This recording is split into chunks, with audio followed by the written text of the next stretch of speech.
Tara, gawa na tayo ng pang Caesar salad dressing. Meron tayong grated parmesan cheese versus Worcestershire sauce. Meron din tayong black pepper. Meron tayong salt. At saka lemon. Squeeze lang natin mamaya. At syempre, ang ating Japanese mayo. At saka anchovies. Yan, naglalagay din kami ng ganyan kasi gusto nila. Kuha lang tayo tsaka mince-mince ng konti. Tapos, meron ding extra virgin olive oil. At saka minced garlic and onions. At syempre, hindi mawawala yung gulay, which is romaine lettuce. At ang ating decal steak, dinedefrost na muna siya kasi frozen pa. At ito yung ginamit naming parmesan cheese. Tapos, sama-samahin mo lang yon lahat, maliban na lang sa onions. Depende na lang sa'yo kung gaano mo karami gusto yung mga ingredients na yan. So, tansya-tansya lang.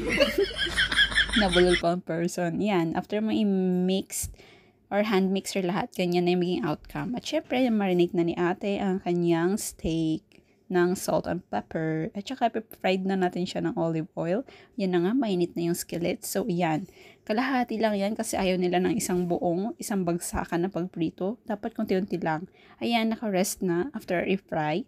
Tapos, yan, hiwa-hiwa na. Tapos, i-serve na si Jenny. Ayan. Tapos, syempre, yung ating salad, mekos-mekos na natin yan. Kasi, gugutom na daw sila. Kaya, ayan na yung outcome. Ready na. Thank you for watching po.